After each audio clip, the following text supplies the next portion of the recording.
또 한 번 더 합니다. 하나님 아버지 은혜를 감사합니다. 오늘 또 우리의 생명을 연장해 주시고 저희들을 말씀 앞에 세워주셔서 하나님의 말씀이라고 하는 거울이 나의 모습을 보여주고 내가 어떤 사람인가를 가르쳐 주시니 감사합니다. 오늘 또 하나님의 말씀을 통해서 우리의 속사람이 강건해지고 새로워지기를 원하오니 하나님 아버지 저희들에게 은혜를 베풀어 주옵소서. 예수님 이름으로 기도하옵나이다. 아멘. 예수 믿는 사람은 일단 예수를 믿고 나면 반드시 제자가 되어야만 합니다. 성경에서 모든 사람은 목사가 되라 그런 말은 없고 집사가 되고 장로가 되라 하는 말은 없습니다. 그러나 예수 믿는 사람이라면 그 사람이 어떤 사람이든 모든 사람은 다 제자가 되어야만 합니다. 근데 이 한국교회는 이제 이렇게 생각해요. 우리 예수 잘 믿는 집안에서 자녀가 태어나면 장로 삼을까 목사 삼을까 이렇게 얘기해요. 그래서 관심이 장로 삼을까 목사 삼을까 여러분 이렇게 생각을 하는데 그것은 잘못된 생각입니다. 실제 우리는 모든 관심을 성경은 그렇게 얘기하고 있잖아요. 그래서 우리는 모든 관심을 내가 이 아이를 장로로 키울까 목사로 키울까 이렇게 생각하지 말고 나는 이 아이가 장로가 되든 목사가 되든 집사가 되든 사학가가 되든 교수가 되든 의사가 되든 상관없이 반드시 제자로 삼아야 된다. 여러분 우리는 이렇게 생각을 해야만 합니다. 내가 목사라 할지라도 제자가 아니잖아요. 그러면 하나님의 영광을 가립니다. 만일 어떤 사람이 장로라 할지라도 제자가 아니면 그 사람은요 하나님을 위해서 살 수가 없어요.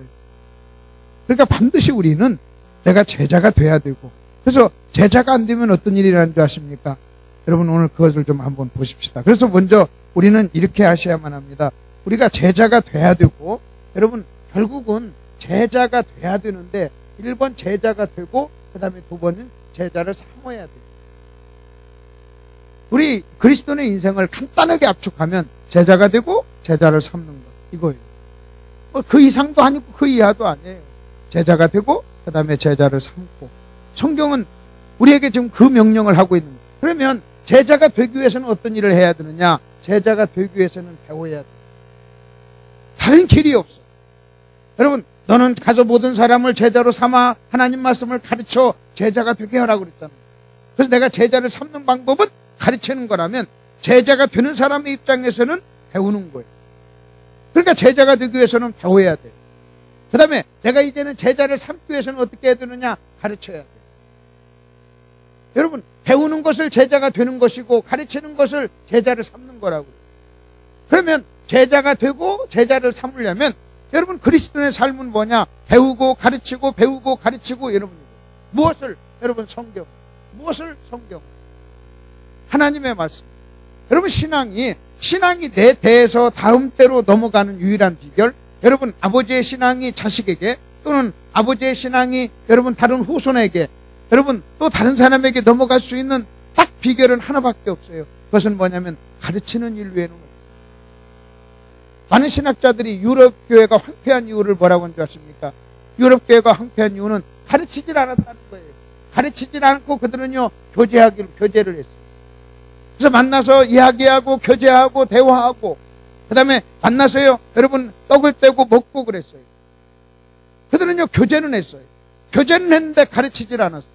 여러분 한번 보십시오. 내 신앙이 내 아들에게 넘어갈 수 있는 방법, 다음 세대로 신앙을 넘길 수 있는 방법, 여러분 무슨 방법이 있어요? 그래서 구약에서는요 부모들에게 뭐라고 하는지 아십니까? 자식에게 가르치라는 거예요. 앉아있을 때든지 서있을 때든지 길을 갈 때든지 언제든지 먹을 때든지 언제든지. 다시 말하면 그 말은 무슨 얘기냐면 공적이든지 사적이든지 그 다음에 어디에 있든지 언제든지. 여러분 부모는요 여러분 자식에게 하나님의 말씀을 가르치는 것 이것이 부모에게 주어진 의무였어요. 그렇기 때문에 여러분 우리는 배우고 가르치고 배우고 가르치고 저는요 이런 제 생애에 나는 하나님의 말씀을 배우고 가르치고 배우고 가르치고 배우고 가르치고 평생 동안 우리는 배우고 가르치고 배우고 가르치면 어느 날 우리는요 내가 제자가 될 거예요. 그리고 어느 날 내가 보면요 내 주변에 내 제자들이 있을 거예요. 여러분 내 주변에 저는요 25년 동안을 제가 목사님들에게 말씀을 가르쳤다. 목사님이 참 죄송하게 저한테 사부님이라고 농담으로 하는 거예요. 진심으로 하는 거예요. 진심이죠. 진심. 자, 그럼 여러분 생각해 보세요. 제가 하나님 말씀을 계속 가르쳤더니 어떤 경우는요, 이렇게 목사님이 저한테 선생님이라고 하는 사람이 생겼잖아요. 5,000명교회 모인 목사님도 저한테 선생님이라고 하는 사람이 있어요. 10,000명을 목회하는 목사님인데 저한테 선생님이라고 하는 사람이 있어요. 나이가 저보다 10살 더 많으신데도 나보고 선생님이라고 하는 사람이 있어요. 여러분 한번 생각해 보세요. 다른 거 없어요. 그러면 왜 그런 얘기를 합니까? 여러분이 어떤 사람이 나이가 먹어가지고 그 다음에 나름대로 다 목회를 수천 명을 하면서 수천 명을 목회하면요, 그 교회에서 왕입니다. 왕. 그리고 그렇게 훈련이 되고 그렇게 습관이 됐는데 어떤 사람한테 내가 스승님, 선생님, 여러분 이렇게 말한다는 게 여러분 쉬운 일이 아니잖아요. 근데 결국은 길이 딱 하나밖에 없어요. 배우고 가르치고 배우고 가르치고 여러분 이 일을 반복하면 나는 배움으로 제자가 되고 나는 가르침으로 여러분 우리는요 스승이 되는 거예요. 여러분은요 제자가 되셔야 돼요. 그리고 여러분 주변에 제자가 있어야 돼요. 여러분이 장로가 아니라도 괜찮아요. 권사가 아니라도 괜찮아요. 집사가 아니면 어때요? 여러분 솔직히요, 목사나 장로나 집사나 권사나 여러분 이런 단어보다 가장 중요한, 가장 여러분 아름다운, 가장 가치 있는 단어 중에 하나가 뭔 줄 아십니까? 성도예요. 여러분 성도라는 단어가요 얼마나 중요합니까? 근데 이런 것들이요 지금 직분이 뭐가 됐냐면요 계급이 된 거예요. 계급이. 여러분 직분은 계급이 아니에요. 기독교 역사가 타락할 때, 기독교가 타락할 때는요 반드시 두 가지 현상이 일어났어요. 하나는 뭐냐? 직분이 계급이 됐어요. 두 번째는요 여러분 성직자들이 여러분 귀족이 됐어요. 이 두 가지 현상이 일어나면요 반드시 기독교는 타락했어요. 직분이 계급이 된다는 말은 무슨 말인 줄 아십니까? 직분이 피라밋이 된다는 거예요. 여러분 그래서 갈수록 어떤 직분이 계급이 되면요, 직분이 계급이 되면 거기에는요 경쟁이 찾아와요. 경쟁이 찾아오면요 절대 우리는요 다른 사람을 사랑할 수 없어요. 어떻게 경쟁하면서 사랑할 수 있어요? 여러분 직분이 계급이 돼. 여러분 군대에서 계급이 되잖아요. 그럼 같은 동기들이 경쟁해야 되잖아요. 여러분 경쟁한다는 것은요 적이 되는 거예요. 어떻게 여러분이 적을 사랑합니까? 그러니까 만일 교회에 직분이 찾아온다는 것은요, 여러분 직분에 계급이 찾아온다는 것은 결국 무슨 얘기냐면 교회가 사랑이 없어진다. 아직도 장로 못했어. 여러분 이것은요 굉장히 악랄한 말이에요. 아니 아직도 집사야. 여러분 이것은요 집사에다가 장로가 되는 어떤 코스고 그것이 계급이 된다고 여러분이 생각하는 거예요. 그래서 여러분 제가 이 말을 여러분 목사님 여러분을 잘 가르쳤습니까? 여러분이 이 말이 이해가 될 거예요. 여러분 목사, 장로 아니면 선교사 아니면 여러분 권사, 집사, 안수집사 여러분 이것이 계급인가요? 아니에요. 그리고 정말 그 단어보다 더 중요한 단어가 있다면 우리는 성도, 거룩한 무리예요. 우리는 성도예요. 성도예요. 그리고 여러분 그것보다 더 중요한 여러분 기가 막힌 단어가 있다면요 솔직히 형제자매예요. 형제자매. 형제님 그리고 자매님, 여러분 예수의 피로 우리는 한 가족이 되고 한 권속이 돼서 여러분 그런 단어가요 가치가 있는 단어랍니다. 굉장히 중요한. 근데 우리는 그런 중요한 단어들을 지금 잃어버렸어요. 여러분 우리가 어떤 용어를 쓰느냐는요 굉장히 중요합니다. 왜 용어를 쓰느냐가 중요한 줄 아십니까? 우리가 쓰는 용어는 우리의 사상을 담는 그릇이란 말이에요. 여러분 우리는 물을 담아요. 물을 사상이라고 하면 생각이라고 해봅시다. 네모진 곳에 담으면 물이 네모진 곳이 되는 거예요. 둥그런 데 담으면 둥그런 것이 되는 거예요. 그렇기 때문에 저와 여러분이 쓰는 단어 하나하나는, 여러분 저와 여러분이 쓰는 표현 하나하나는 여러분 굉장히 중요해요. 그것은 저와 여러분의 사상에 굉장한 영향을 미칩니다. 그렇기 때문에 여러분이 쓰는 단어 하나하나를 여러분 잘 생각하시고 그 단어가 무슨 의미인가를 아시면서 사용해야 돼요. 제가 시작하면서 복에 대한 얘기를 했잖아요. 여러분 복 받으시기를 원합니다 할 때 여러분이 복이라고 하는 것을 잘 되고 건강하고 아이들 잘 되고 건강하고 사업 잘 되고 돈 버는 것, 여러분 소유, 이것을 여러분이 복이라고 생각하면요 여러분 평생 동안 복을 추구하고 복 받기를 원하고 그래도요 여러분 주님 닮아가지 않아요. 그것은 저 믿는 사람도 똑같이 그렇게 생각한단 말이에요. 여러분 만일 돈을 복이라고 생각하고 소유를 복이라고 생각한다면 저 믿는 사람과 믿지 않는 사람의 차이가 뭐가 있냐는 거예요. 믿는 나와 믿지 않는 사람의 차이가 뭐가 있냐는 거예요. 그러니까 저 믿는 사람은 돈을 복이라고 얘기하지만 우리는 예수를 복이라고 생각하는 거예요. 그렇기 때문에 가난해도요, 나는 복받은 사람이라고 행복할 수 있는 거예요. 근데 만일 복을 돈이라고 생각하는 한 여러분은요, 부자가 되기 전에는 절대 행복할 수가 없는 거예요. 그러니까 그 생각을 바꾼다는 것은 복의 내용, 그 어떤 단어, 우리가 쓰는 어떤 단어의 개념, 그리고 생각을 바꾼다는 것은요, 너무나도 중요해요. 그래서 저는 우리 교회에서 항상 하는 얘기 있어요. 성도들에게, 내 아이들에게도, 또 내 아내에게도 하는 말이 있어요. 표현을 잘해라. 그리고 단어를 잘 써라. 그리고 그것은 내가 담는 그릇이니까 그걸 잘 써라. 사상을 담는 그릇이잖아요. 그러면 우리는 배우고 가르치고 배우고 가르치고 배우고 가르치고, 그렇다면요, 우리는 평생 동안 배우는 사람, 그리고 잘 배우는 사람이 잘 가르치는, 그리고 성경이요, 우리에게 책으로 주어졌어요. 하나님은요, 성경을 우리에게 책으로 줬어요. 여러분, 성경이 책이에요. 성경이 책이란 얘기는요, 여러분, 우리는요, 공부하는 사람, 우린 죽을 때까지 공부하는 사람. 예수 믿는 사람은요, 여러분, 책을 끼고 살아요. 여러분, 예수 믿는 사람은 책을 끼고 살아요. 여러분이 예수를 믿는다면 책을 가까이 하셔야 돼요. 예수를 믿으면서도 책을 가까이 하지 않는다. 예수를 믿으면서도 책을 안 읽는다. 여러분, 예수 믿으면서도 책을 전혀 가까이 하지 않아요. 여러분 보십시오. 책을 가까이 하지 않고 책을 읽지 않고 성숙한 그리스도인이 될 수 있나요? 여러분, 책을 읽지 아니하고 여러분 수준 높은 그리스도인이 될 수 있나요? 여러분, 책을 읽지 않고 인류 그리스도인이 될 수 있나요? 여러분, 책을 안 읽는다는 것은요, 여러분, 성경이 책이잖아요. 우리는 성경을 읽어야 될 뿐만 아니라 성경과 연관된 책을 읽어야 돼요. 아, 나는 목사가 아닌데. 여러분, 나는 목사가 아닌데. 여러분, 그러면 성경을 목사에게만 줬나요? 여러분, 기독교 역사에 목사에게만 책을 준 적이 있어요. 천주교 그 사람들은요, 성경을 해석할 수 있는, 성도들에게 성경을 해석할 수 있는 자격을 주지 않았어요. 그래서 여러분, 천주교 사제들만 저 성경을 읽고 해석했어요. 그러다 보니까 그때를 뭐라고 얘기하는지 아십니까? 종교 암흑기라고 그래요. 기독교 암흑기라고 그래요. 천주교가 지배했던 시대를 암흑기라고 그래요. 그래서 종교개혁이 일어났어요. 종교개혁이 일어나서 무슨 일이 일어난 줄 아십니까? 두 가지가 일어났어요. 하나는 뭐냐? 모든 성경을 성도들 손에 돌려줬어요. 여러분, 그 당시에는 성경을 자기 나라 말로 번역만 해도 사형에 처했어요. 그리고 성경을 해석하고 볼 수 있는 권리는 오직 사제, 여러분 신부들에게만 있다, 이렇게 해가지고요, 그게 우민정책이 됐던 거예요. 전혀 성경을 못 읽도록 했던 거예요. 그 종교개혁, 여러분, 종교개혁자들이 피를 흘려서 저와 여러분의 손에 허락한 것이 뭔지 아십니까? 성경. 지금 여러분 손에 성경이 한 권 한 권 들려진 것은 여러분, 누군가가 피를 흘리면서 종교개혁을 해서 피를 흘린 대가로 저와 여러분에게 성경이 주어졌다는 거예요. 여러분, 성경이 주어졌다는 것은요, 읽으라고 주어진 거예요. 그래서 이제는요, 성경이 여러분 주어진 거예요, 성경. 그리고 또 하나는요, 사역이 주어졌어요. 사역. 그전에는 어떤 특별한 사람들만 사역을 했어요.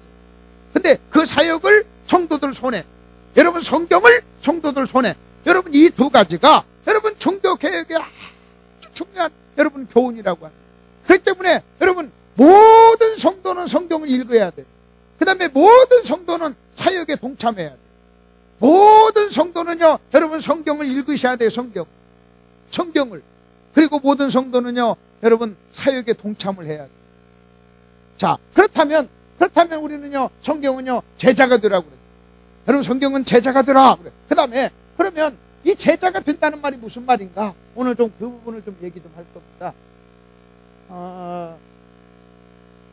저는 목사가 안 됐어도요, 저는 목사가 안 됐어도 저는요, 성경을 가르치는 선생이 됐어요. 우리 집 네 식구의 꿈들이 있어요. 우리 집 네 식구의 꿈은요, 성경을 잘 가르치는 사람. 저는요, 제 소원이 있어요. 제 소원은요, 우리나라에서 성경을 가장 잘 가르치는 목사가 됩니다. 저는요, 훌륭한 선생이 되는 게 저는요, 처음서부터 제 꿈이었어요. 미국에 가면 달라스 신학교에 아주 유명한 성경을 기가 막히게 가르치는 교수가 한 분이 계신데, 하워드 핸드릭스라고 하는 교수예요. 미국의 유명한 목사들은요, 그 양반은 그 양반 제자들이 그 양반을 통해서 성경을 해석하고 설명하는 법을 배웠어요. 그래서 수만 명 모이는 목사님도요, 여러분 그분을 선생님 하면서, 저는요 그런 분이 있다는 걸 깨닫구나. 20년 전부터요, 나는 내가 한국의 하워드 핸드릭스가 되는 게 꿈이라고. 한국의 하워드 핸드릭스. 한 번은 제가 LA에 가서 집회를 하는데, 그 달라스 신학 출신 그 목사님 집에서, 목사님 교회에서 세미나를 하고, 그 다음에 부흥회를 하고, 그 친구예요. 근데 그 친구 입에서 나보러 그래요. 김 목사, 왜? 김 목사는 한국의 하워드 핸드릭스야. 내가요, 처음으로 그 말 듣고요, 등골이 오싹이. 그건 내가 어렸을 때부터 나는 내가 그 꿈을 가지고 나는 내가 살았는데, 여러분, 그 사람 입에서요, 내가 말한 것이 아니라 그 사람 입에서, 또 그 사람한테 배운 그 사람의 입에서 나보러 김 목사는 한국의 하워드 핸드릭스야. 여러분, 그 말을 듣는 순간 내가요, 얼마나 놀랐는 줄 아십니까? 내가 내 꿈을 이뤘죠. 그리고요, 그 사람을 통해서 그 말을 들었다. 그 말을 들었다. 그래서 저는 우리 식구들 모아놓고, 우리는 어떻게 하면 성경을 잘 가르치는 사람, 여러분 뭐 해도 좋아요. 무슨 일을 해도 좋아요. 직분이 뭐 해도 좋아요. 무슨 일을 해도 좋아요. 여러분, 만일 여러분이요 성경을 가르치는 사람이 된다면, 여러분이 성경을 가르치는 사람이 된다면요, 여러분 그 사람은요 기가 막힌 사람이에요. 여러분이 사업을 하시면서 여러분 주일날 성경을 가르쳐요. 여러분, 우리는 성경을 가르친다고 하니까 꼭 주일학교 학생들만 모아놓고 막 그들을 가르치는 거, 어린이 모아놓고 가르치는 거, 여러분 그렇게만 생각하지 마세요. 여러분, 우리는 주일학교, 썬데이 스쿨, 여러분 이것이요 꼭 어린아이들의 가르치는 이 얘기인데요, 미국에서 여러분 주일학교, 썬데이 스쿨은요 그런 얘기가 아니에요. 주일날 다른 사람에게 말씀을 가르치는 것은요 전부 다 그게 썬데이 스쿨이에요. 미국에서는 교회에서 이렇게 11시에 뵈면요 10시까지 와요. 혹은 9시 반까지 와서 예배를 드리기 전에 여러분 전부 다 분방 공부를 해가지고요 1시간 동안 성경을 공부하고, 그럼 모든 성도가 다 그렇게 성경을 공부하고 11시에 딱 예배를 드리는 거예요. 그래서 그것을 그들은 주일학교라고 얘기해요. 근데 그것이 한국에 넘어와서 주일학교 하면은 뭐라고 했냐면 자꾸 그 주일학교 초등학생들 모아놓고 가르치는 것만 여러분 주일학교라고 얘기하는 거예요. 그게 아니에요. 여러분이 주일날 11시에 예배인데 만일 9시까지 와가지고 2시간 동안 각 분반을 해서 공부를, 성경을 가르치고 배우고, 여러분 만일 예배에 참석하잖아요. 그러면 그게 바로 주일학교라. 여러분, 성경을, 저는 이런 생각해봐요. 여러분 잘 한번 보십시다. 여러분 단소리 같은 얘기 좀 해드릴게요. 여러분, 신앙을 다음 세대로 넘길 수 있는 유일한 방법이 가르치는 길 외에는 없어요. 여러분, 다른 말로 얘기하면, 여러분 믿음은 들음에서 나오고 들음은 하나님 말씀이잖아요. 내가 하나님 말씀 앞에 얼마나 많이 노출됐느냐, 내 영혼이, 내 마음이 하나님 앞에, 말씀 앞에 노출되고 내 마음속에 하나님 말씀이 들어가야 믿음이 생긴단 말이에요. 그런데 여러분, 제가 여러분에게 하나 알려드릴게요. 여러분, 우리가요, 여러분 40년 전, 50년 전, 여러분 50년 전에는요 농경사회였어요. 또는 100년 전에는 농경사회였어요. 여러분, 농경사회 때, 그때는요 일주일에 주일 한 번만, 여러분 일주일에 주일 한 번만 교회 나와도요, 주일 성수해도 여러분 신앙이요 여러분 들어갔어요. 신앙이 들어갔어요. 왜냐면요 들어오는 정보가요 그렇게 많지가 않았어요. 그런데 지금 이 시대는 어떻게 되는지 아십니까? 지금 이 시대는요 50년 전, 여러분 50년 전, 60년 전만 해도요 TV가 있었나요? 라디오가 있었나요? 신문이 제대로 있었나요? 무슨 인터넷이 있었나요? 그러니까요 들어오는 정보가 없었어요. 그래서 주일날 한 번 가서 예배를 참석하잖아요. 그러면 성경을 알아요. 성경을 배워요. 성경에 노출이 돼요. 그런데 여러분, 지금 이렇게 이제 5, 60년 시간이 흘렀어요. 흘러서 어떤 일이 일어났느냐? 오히려 설교, 성경을 듣는 시간은 적어졌어요. 똑같이 주일날 한 번 예배 참석한다 할지라도요, 옛날에는 설교가 1시간이었으면요 지금은 설교가 30분을 안 넘어요. 여러분, 본 예배에 설교가 40분이 넘는 설교가 어디 있어요? 옛날에는 한 번 설교하면 1시간, 2시간씩 했어요. 여러분, 부흥회 하면요 여러분 금요일 새벽까지 했잖아요. 새벽에 낮에도 했잖아요. 근데 지금은요 여러분 이제는요 낮에 하는 교회가 이제는 힘들어요. 여러분, 교회도 좀 낮에 못 하잖아요. 여러분, 이 못한다는 얘기는요 점점점 내가 하나님의 말씀을 여러분 접촉할 수 있는, 대할 수 있는 여러분 시간이 적어진다는 거예요. 성경에서 발사가 되면 나타나는 특징을 빨리 왕래한다고 그랬어요. 그 빨리 왕래한다는 말은 무슨 얘기인지 아십니까? 바빠졌다는 거예요. 그리고 바빠졌다는 것은요 여러분 그만큼 여러분 신앙생활에는요 결정적인 여러분 최고의 적이 바쁜 거예요. 지난주에 왜 못 왔습니까? 왜 지난주에 못 왔어요? 바빠서요.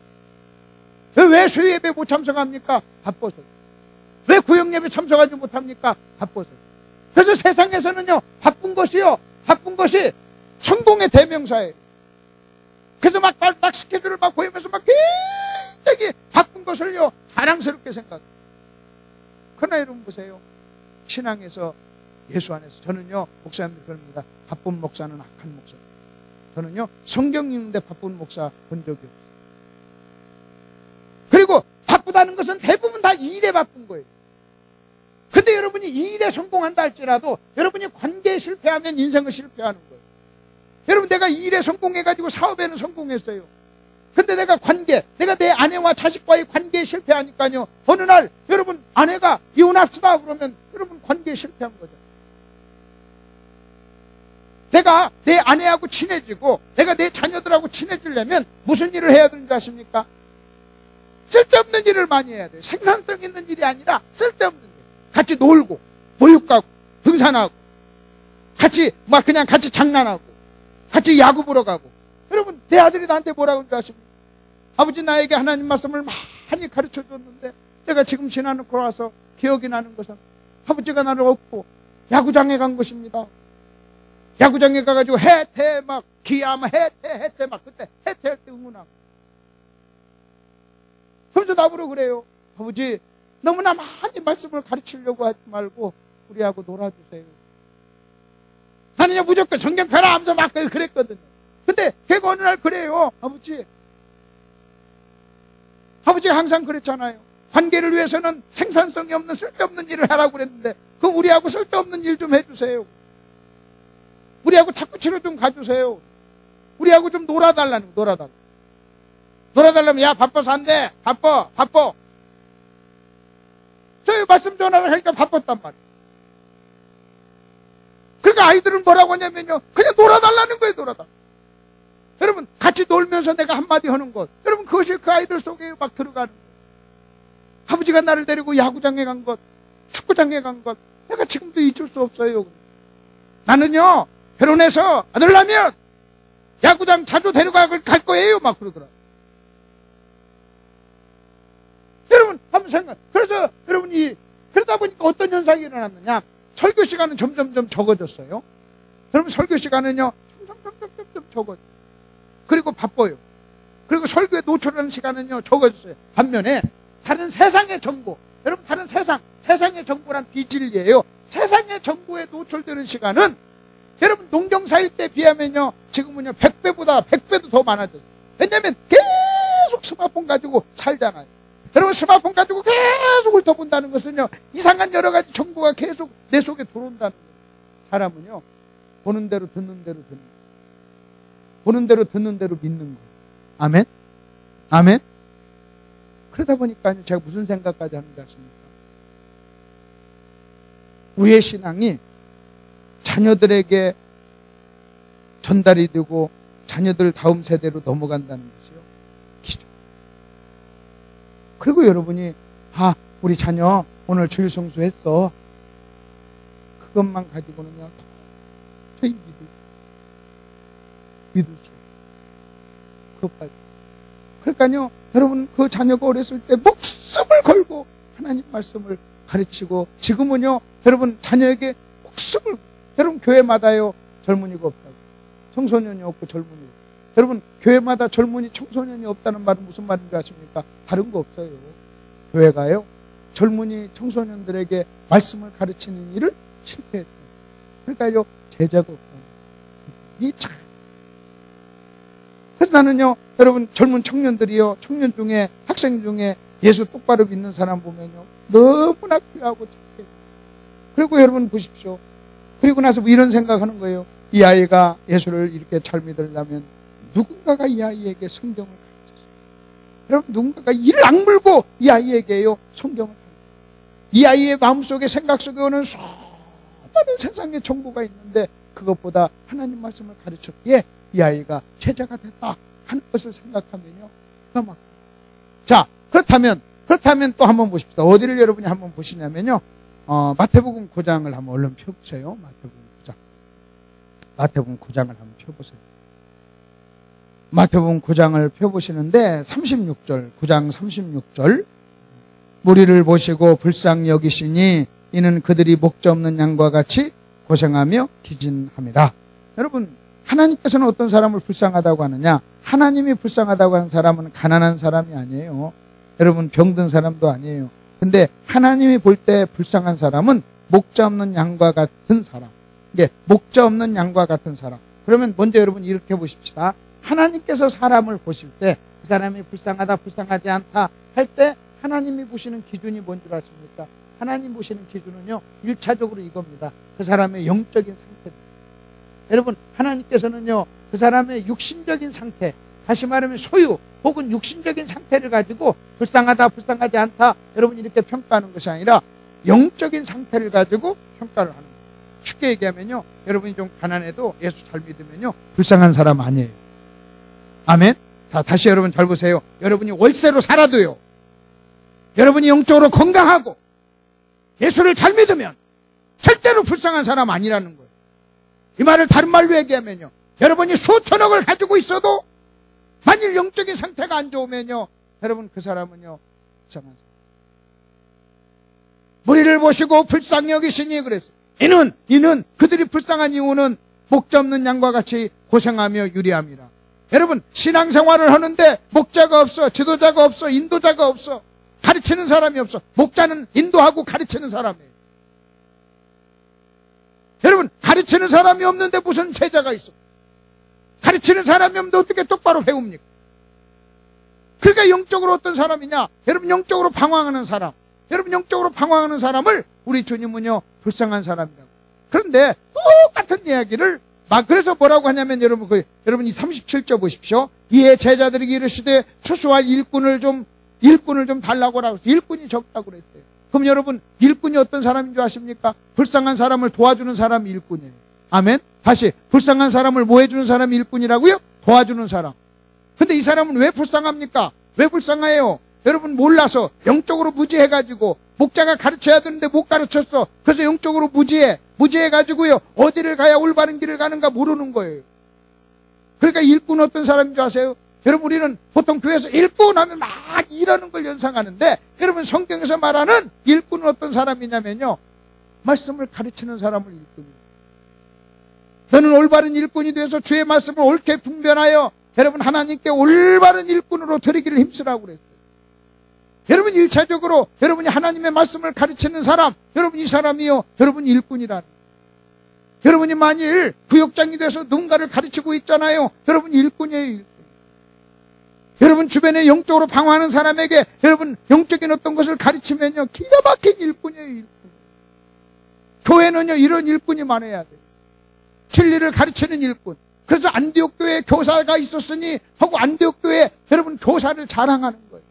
여러분, 만일 여러분 교회에 하나님 말씀을 가르치는 일꾼이, 교사가 많다면요, 그 교회 참 좋은 교회예요.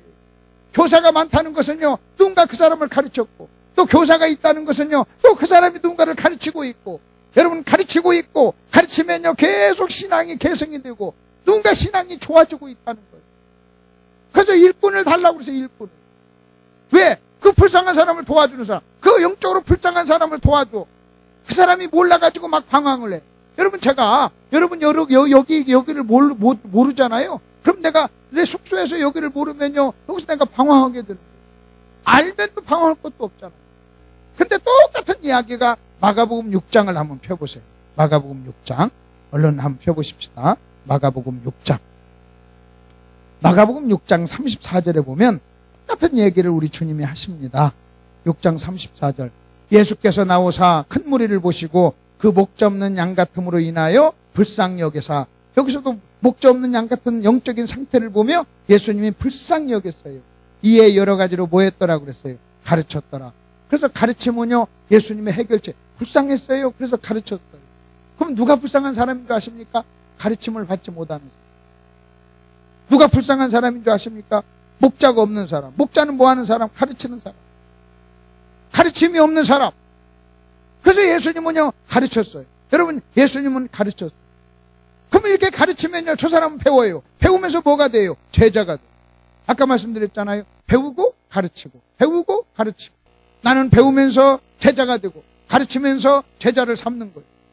여러분, 이것이 저와 여러분에게 주어진 제자 훈련의 가장 중요한 핵심이에요. 자, 그리고 난 다음에 이제는 요한복음 13장을 한번 펴보시죠. 이 제자에 대한 이야기를 하면서 여러분, 요한복음 13장을 우리가 이해하지 않고는요, 제자라고 하는 이 단어를 이해할 수가 없습니다. 요한복음 13장 35절을 보세요. 요한복음 13장 35절, 34절서부터 보십시오. 새 계명을 너에게 주노니 서로 사랑하라. 내가 너희를 사랑한 것 같이 너희도 서로 사랑하라. 너희가 서로 사랑하면 이로써 모든 사람이 너희가 내 제자인 줄 알리라. 여러분, 성경은 뭐라고 하냐면 이렇게 얘기합니다. 너희가 서로 사랑하라 그랬어요. 서로 사랑하라. 너희가 서로 사랑하면 사람들이 내 제자인 줄 알리라. 그러니까 결국 제자는요, 사랑이에요. 아멘. 제자가 뭐라고요? 사랑. 자, 너희가 서로 사랑하라. 너희가 서로 사랑하면 사람들이 너희가 내 뭔 줄 알리라? 제자인 줄 알아요. 그러면 제자 훈련을 한다는 것은 무슨 말이에요? 여러분, 제자 훈련을 한다는 얘기는 무슨 훈련을 한다는 거예요? 서로 사랑하는 훈련을 한다는 거예요. 여러분, 잘 들어보십시오. 제자는 어떤 사람이냐? 사랑하는 사람은 어떤 사람이냐? 제자. 너희가 서로 사랑하면 사람들이 내 제자인 줄 알리라. 그래서 사랑은요, 제자의 표시예요. 그럼 여러분 보십시오. 제자 훈련을 한다는 것은요, 사랑을 훈련한다. 그러면 여러분, 여기에는요, 두 가지가 있어요. 훈련이 뭔지 아세요? 훈련은 뭐냐면요, 지금은 안 되지만 나중에 될 것을 믿고 반복하는 거예요. 그게 훈련이에요. 내가 지금은 피아노를 못 쳐. 그러나 나중에 나 피아노 칠 수 있을 거야 하고 피아노 치는 것을 반복하는 게 훈련이에요. 자, 결국 무슨 말이냐? 제자 훈련이 뭔지 아십니까? 지금은 제자가 하냐? 그러나 제자가 될 것을 반복하면서 생각하면서 제자가 되는 것을 반복하는 것이 제자 훈련이에요. 근데 제자가 사랑이라면요, 사랑 훈련이 뭔지 아십니까? 내가 지금은 사랑은 못해. 그러나 내가 더 사랑하기 위해서 사랑하는 것을 계속 연습하는 게 여러분 제자 훈련이에요. 자, 그러면 또 한 번 보십시다. 근데 우리 주님 성경에 이렇게 나와 있어요. 너희가 사랑이 없으면 아무것도 아니요 그랬어요. 그게 고린도서 13장에 사랑이 없으면 뭐라고요? 아무것도 아니요. 그러면 사랑이 없으면 아무것도 아니다. 그 말은요, 뭐가 아니면? 제자가 아니면 아무것도 아니다. 그 말. 여러분, 아무것도 아니란 말이 이해가 안 되면 제가 이렇게 설명해 드릴게요. 여러분, 2000 곱하기 0도 0이에요. 2만 곱하기 0도 0이에요. 여러분, 내가 앞에 엄청난 것이 있다 할지라도 사랑이 없으면, 제자가 아니면 아무것도 아니요 0이라는 거예요. 0이라는. 그러니까 저와 여러분은요, 여러분 보십시오. 저와 여러분은요, 내가요, 목사는 못 돼도 제자는 돼. 장로는 못 돼도 제자는 돼. 여러분, 집사가 못 돼도 괜찮아요. 그러나 우리는요, 제자가 돼. 왜? 제자가 안 되면요, 아무것도 아니에요. 여러분, 이 말을 다른 말로 얘기하면요, 제자란 말을 사랑을 집어넣어야 된다면, 여러분 봅시다. 내가 목사예요. 설교 좀 못해도 괜찮아요. 난 사랑은 있어요. 다시 여러분 보세요. 내가 좀 설교 좀 못해도 괜찮아요. 그러나 사랑은 있어요. 내가 좀 다른 지식이 좀 없어도 괜찮아. 그러나 사랑은 있어요. 네가 산을 옮길 만한 믿음이 있고, 여러분, 천사의 방언을 할지라도 방언, 외국어예요. 내가 여러분, 외국어를 못해도 사랑은 있어야 돼요. 여러분, 영어를 못해도 사랑은 있어야 돼요. 여러분, 한번 봅시다. 여러분이 후임 목사님을 뽑는데 여러분 막 10대 국어를 해. 근데 사랑이 없어. 한국말밖에 못해. 근데 사랑이 있어. 누구 뽑을래요? 여러분, 성경적으로 얘기하면요, 누구 뽑을래요? 세상에 헬라어, 히브리어, 영어, 독어 막 그렇게 많이 하다니, 우리 이 사람 좋은 사람, 실력 있는 사람. 그러면 우리는요, 근데 사랑이 없어. 아무것도 아닌 사람을 뽑습니다. 처음에는요, 대단하다가, 우리 목사님 10개 국어를 해. 나중에 어느 날 보냐, 아무것도 아닌 것을 확인하게 돼. 근데 어떤 목사님은요, 하는 것은 부족한데 하나님 사랑하고 성도를 사랑해요. 여러분, 시간이 흘러가면 흘러갈수록 그분이 진국인 것을 우리는 발견하게 될 거예요. 하나님의 말씀은 진리예요. 여러분, 하나님의 말씀은 여러분 놀라운 말씀이에요. 성경은 뭐라고 얘기하는지 아십니까? 사랑이 없으면 아무것도 아니요. 이 말은 다른 말로 얘기하면 사랑이 있으면 위대한 사랑. 부족하면 어때요? 좀 가난하면 어때요? 여러분 다른 것 좀 없으면 어때요? 그러나 사랑을 놓쳐버리면요, 이게 뭐냐는 거예요. 자, 그러면 우리는 제자 훈련한다는 게 사랑을 하는 훈련인데, 사랑이 뭐예요? 사랑이 뭐예요? 여러분, 사랑이 뭔가를 알려면, 금방 그랬잖아요. 제자가 뭔가를 알려면 제자를 다른 표현으로 한번 보시는 거예요. 사랑이 뭔가를 알려면 사랑을 똑같은 의미를 닮은 사랑을 다른 표현으로 설명해 보면 됩니다. 여러분, 사랑을 다른 표현으로 표현하는 여러 가지 표현들이 있어요. 여러분, 사랑의 수고라고. 사랑은요, 수고해요. 그 다음에 우리는 사랑하기 때문에 섬긴다 그래요.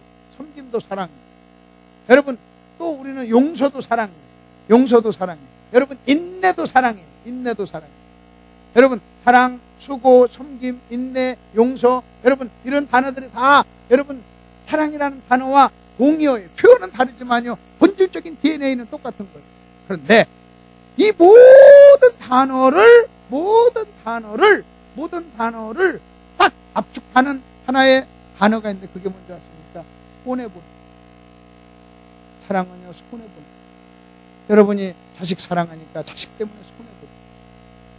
그렇다면 사랑을 훈련한다는 것은요, 신앙생활 한다는 것, 교회 나온다는 것, 예수 믿는다는 것, 제자가 된다는 것은요, 손해보는 훈련을 하는 거예요. 아멘 하세요. 무슨 훈련? 그러니까 제자 훈련한다는 말이, 제자 훈련한다, 그 말은 제자를 연습한다는 거예요. 이 말은요, 사랑을 연습한다는 거예요. 이 말은요, 손해보는 것을 연습한다. 만일 여러분 우리가 성경책 끼고, 아이고 집사님 어디 가요? 제자 훈련하러 가요. 그 말이 무슨 말인지 아세요? 아, 저는요 사랑이 없어서 사랑을 연습하러 가요.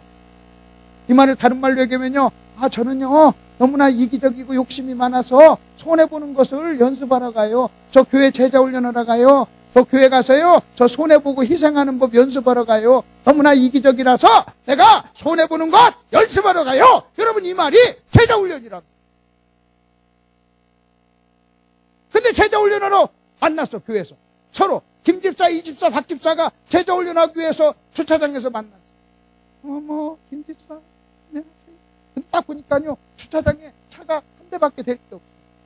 아, 집사님 사랑해, 나도 사랑해 하면서 자기가 쫙 돼. 미친년 아니? 여러분 생각해. 그러면요, 결국 이 말이 뭐냐면, 집사님 사랑해 이 말하고 한 대밖에 없는데 자기가 쫙 되는 것하고요, 같아요, 틀려요? 여러분, 이거예요. 집사님 사랑해, 그러면 집사님이 되세요 이래야 돼. 근데 집사님 사랑해, 우리 제자 훈련하러 왔어. 제자 훈련. 이따 제자 훈련하면서 봐. 그리고 너는 저쪽에다 대. 그러니까요, 지금 무슨 얘기냐면요, 다 교회 가요 미쳤어요. 그래서 자기가 쓰는 용어가 무슨 의미인가를요. 여러분, 저 믿지 않는 사람들이 믿는 교회를 욕하면서 가장 저들의 눈에 교회 모습이 안 좋은 것이 뭐냐면, 교회가 지들만 알아. 그 다음에 저들이 욕하는 가장 큰 욕이 뭔지 아십니까? 예수 믿는 것들이 이기고. 그러니까 여러분, 저와 여러분이요, 기복신앙을 갖잖아요. 기복신앙은 뭔지 아십니까? 이익 보는 신앙. 하나님을 수단으로까지 이용하면서 이익 보는. 여러분, 기복신앙은요, 본질적으로 하나님 사랑하지 않는 거예요. 그러니까 하나님을 사랑하지 않고 손해보지 않는 것은요, 여러분, 기독교 신앙이 아니라는 거예요. 자, 다시 한번 정리하십시다. 제자 훈련이란 뭐라고요? 무엇을 연습하는 거라고요? 사랑. 사랑을 연습하는 건 뭐라고요? 손해보는 걸 연습하는 거예요. 손해보는 걸. 항상 의식을요, 그것하고 여러분 그렇게 생각하고, 아, 우리는 지금 제자 훈련하러 가, 제자 훈련하러 가. 여러분, 이 생각을 해야 될 줄로 믿습니다.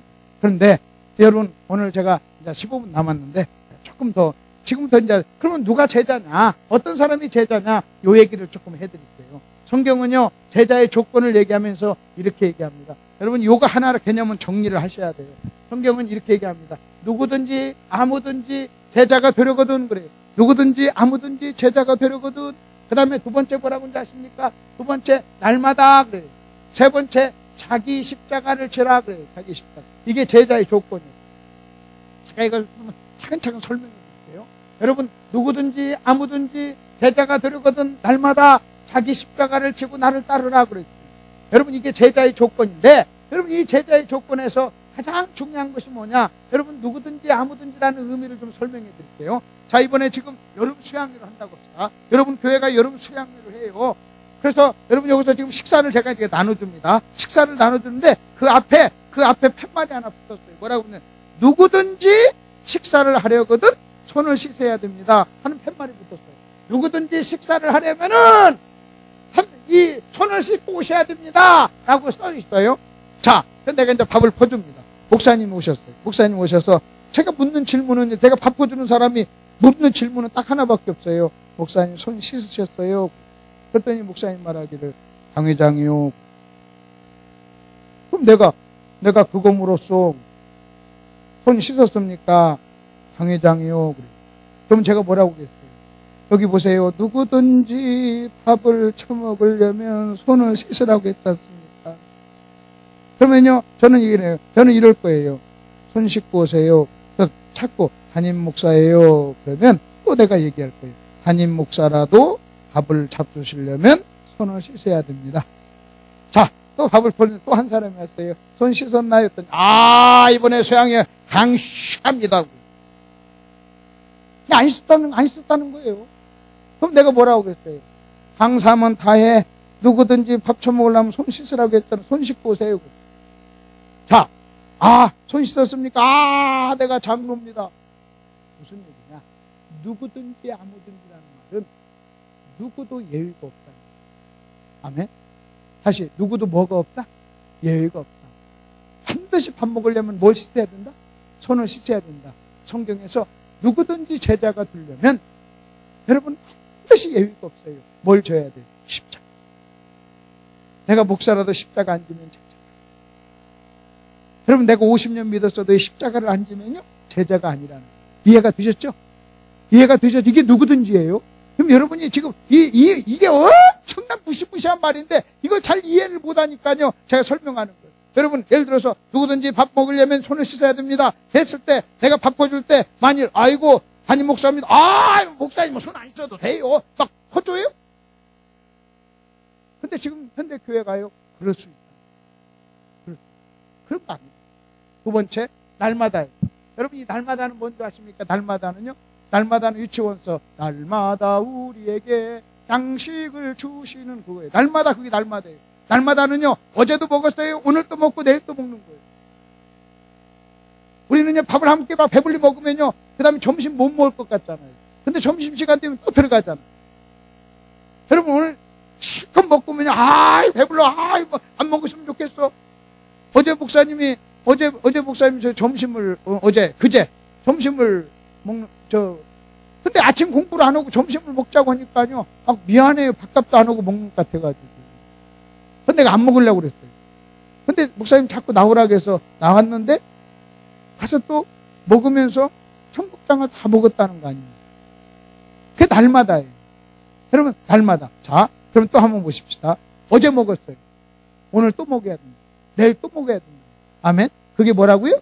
날마다. 그러면 날마다 십자가를 지라, 그 말은요, 어제 십자가를 쳤어. 근데 오늘은 또 오늘 져야 될 십자가가 있어. 마치 어제 먹었어. 근데 오늘은요, 또 오늘 먹어야 될 밥이 있다는 거예요. 자, 오늘 식사해야지.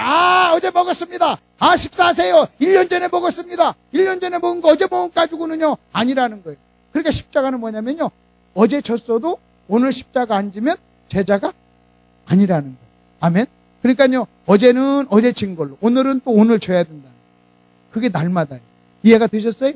그 다음에 문제는요, 자기 십자가예요. 자기도 알아요, 자기는요, 김덕순 집어넣으면 돼요. 근데 문제는 십자가가 문제예요. 여러분, 기독교가요, 십자가가 상징인데 십자가를 오해해요. 여러분, 십자가가 뭐예요? 제가요, 수많은 교회를 다니면서 십자가에 대해서 묻는데 정확하게 아는 사람이 별로 없어요. 여러분, 예를 들어서 한번 보십시다. 누구든지 그랬어요. 누구든지 날마다 자기 십자가라고 그랬어요. 지금 그러면 오늘이 며칠입니까? 오늘이 2월 12일. 2월이죠. 네. 2월 12일. 지금 6시 20분이에요. 그러면 여러분, 2014년 2월 12일 6시 20분에 여러분, 그게 날마다잖아요. 내가 져야 십자가가 뭐냐. 여러분, 누구든지 날마다 자기 십자가를 지라면 2014년 2월 12일 6시 20분에 여러분 한 분 한 분이 져야 될 십자가가 있다는 거예요. 그 문제는요, 자기 십자가가 뭔가도 모르고 질 수 있나요? 내가 목사님 누구를 가장 사랑하십니까? 저는요, 제 아내를 가장 사랑합니다. 아내 이름이 어떻게 됩니까? 이름은 모르겠네요. 근데 사랑해요. 그런 일이 있어요? 없어요. 정상적이라면 없어요. 여러분, 가장 사랑하는 사람을 이름도 몰라요. 그런 찬송 아세요? 뭐. 이름도 몰라요, 성도 몰라. 처음 본 남자 품에 올상. 그게 사랑이? 아니, 이름도 모르는 여자를 사랑해? 아니, 이름도 모르는 남자를 사랑해?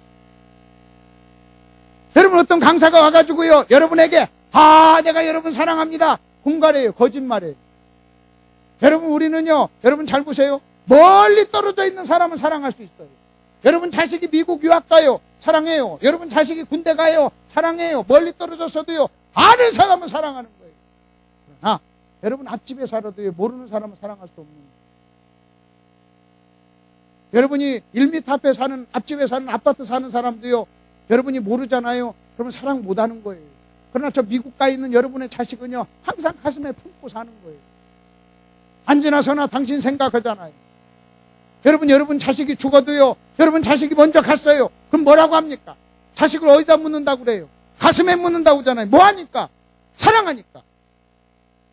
그러면 또 여러분이요, 자기 십자가가 뭔지도 모르는데 십자가를 쳐요. 어떻게 모르는 십자가를 쳐요? 그러면 이 시간 6시 25분에 줘야 될 십자가가 뭐냐는 거예요. 또 한 번 보십시다. 우리는 십자가를 이렇게 오해해요. 조금만 가난해도 가난의 십자가, 병들어도 질병의 십자가, 자식이 속썩이면요 자식의 십자가, 남편이 술 먹고 때리면요, 주여 저 십자가를 언제 줘야 됩니까? 언제까지? 근데 성경에 단 한 번도요, 아내나 자식이나 남편이나 가난이나 질병을 십자가라고 얘기한 적이 한 번도 없어요. 근데 우리는 아무거나 그냥 십자가에 갖다 대요. 그런 거 아니에요. 그 십자가가 뭔지 아십니까? 십자가가 뭔가를 알려면요, 우리 주님이 뭐라고 십자가를 얘기했나요? 주님이요, 십자가를 지시기 전날 이렇게 얘기해요. 저 좀 보세요. 십자가 지기 전날 기도합니다. 겟세마네 동산에서, 하나님, 이 잔이 내게서 옮겨지기를 원합니다. 그 잔이 뭐예요? 십자가. 내일 져야 될 십자가. 근데 뭐라고 한지 아십니까? 내가 원하지 않는 일, 그러나 내 원대로 마시고 아버지의 뜻대로 원대로 하옵소서. 그래서 십자가가 뭔지 아세요? 십자가는 나는 원하지 않지만 하나님이 원하시는 일. 다시 시작. 나는 원하지 않지만, 내 육신은 원하지 않아요. 여러분, 우리의 죄성은요, 절대로 원하지 않아요. 내 육신은 원하지 않지만 누가 원하는 일? 하나님이 원하는, 하나님의 뜻. 그게 십자가. 그러면 2014년 2월 12일 여러분 6시 25분에 여러분의 십자가는요, 이 6시 25분에 여러분을 향한 하나님의 뜻이 뭐냐는 거예요. 여러분이 기도해 보세요. 하나님, 오늘 6시 25분 내가 감당해야 될 하나님의 뜻, 십자가가 뭡니까? 기도해 보세요. 그럼 틀림없이 아멘 하라고 할 거예요. 여러분 이 시간에 설교 듣는데 여러분이 아멘 할 것밖에 뭐가 있어요? 안 그래요? 아니, 기도해 보라고요. 하나님, 내가 6시 25분에 내가 줘야 될 십자가가 뭐냐고, 내가 줘야 될 십자가가 뭐냐고. 여러분 아멘 하기 싫잖아요. 그러나 여러분 이래야 돼요. 그러면요, 주님, 나는 원하지 않지만, 그리고 내가 아멘하면 저놈이 또 설교를 길게 할 것 같아서 정말 하기 싫지만, 그러나 하나님이 하라고 하니 내가 하겠나이다 하고 이를 악물고 아멘 하면 그게 십자가를 치는 거예요. 하든 말든 알아서 하세요. 아멘. 여러분, 십자가에 대한 정의를 내려야 될 거 아니에요. 자, 또 한번 십자가가 뭔가를 한번 알려드릴게요. 여러분, 제가 8시에 출근한다고 합시다. 8시에 출근을 하려고 하는데 내 아내가 부시시 하면서 나한테 막 개새끼 소새끼하고 덤벼요. 그럼 막 바로 지하실로 데려가서 패고 싶어요. 내가 원하는 거예요. 그리고 막 나한테, 아니 귀신처럼 하고 나한테 출근하는 나한테 개새끼라고 하니까 내가 그냥 패고 싶지. 근데 내 원대로 하지 않았어. 나는 패고 싶지만 1번 패고 싶었다. 근데 그렇게 하지 않고 하나님이 하시라, 하나님이 하라는데 하나님 어떡하라고 그랬어요? 남편들 아내를 사랑하고 귀여기라. 그래서 그렇게 했죠. 어떻게? 하나님 하라는데. 그래서요, 개새끼라고 덤비는 내 아내를 너는 어떻게 덤벼도 이쁘네. 당신은 나한테 가장 소중한 사람이 하고 끌어안고 뽀뽀만 해주고 출근했어. 누구 뜻대로 한 거예요? 하나 뭘 진 거예요? 십자가. 누구 원대로 한 거예요? 내 원은 하는. 근데 누구 하나님은 귀여. 그래서 하나님 뜻대로 한 거예요. 그러니까 뭐가 된 거? 뭘 진 거예요? 대답에 뭘 졌어요? 십자가. 뭐가 된 거예요? 제자. 그래서 출근한 거예요. 그게 제자의 길을 지금 가는 거예요. 출근이 아니에요. 제자의 길을 가는 거예요. 내가 제자니까 걸어가. 제자가 걸어가면 제자의 길. 저녁 8시에 출근. 근데 그때까지 세수 안 하고 도시시 하고 있다가 그때 또 개새끼라고 하는 거예요. 저녁 8시에. 그래서 저녁 8시에는 피곤도 하고 짜증도 나서 데리고 가서 지하실 가서 했어. 그럼 누구 뜻대로 한 거예요? 내 뜻대로. 그럼 저녁에는 제자예요? 아니에요? 아니에요. 요렇게. 여러분, 우리는요, 제자 훈련 과정 마치면 사각 모셔가지고 당신은 이제 제자입니다. 임명합니다.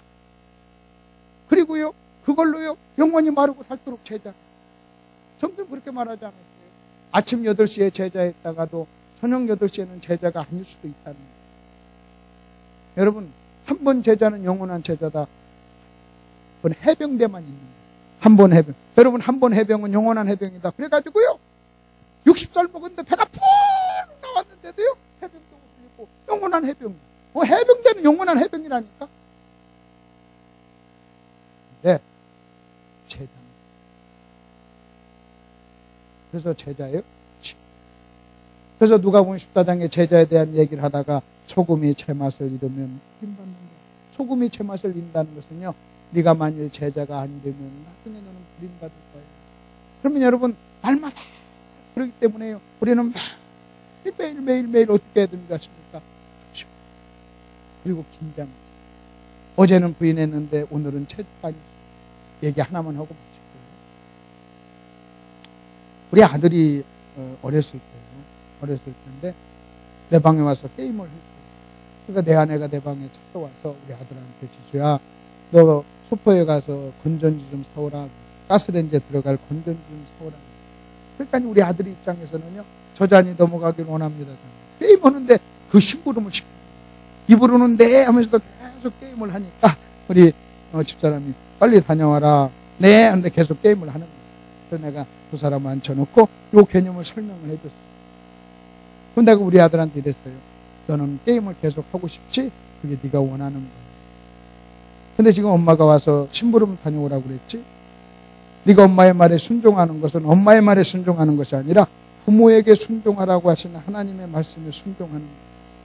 네가 만일 게임을 딱 끄고 네가 가서 건전지를 사온다면 너는 지금 네 원대로 하지 않고 하나님의 뜻대로 하기 때문에 그게 제자야.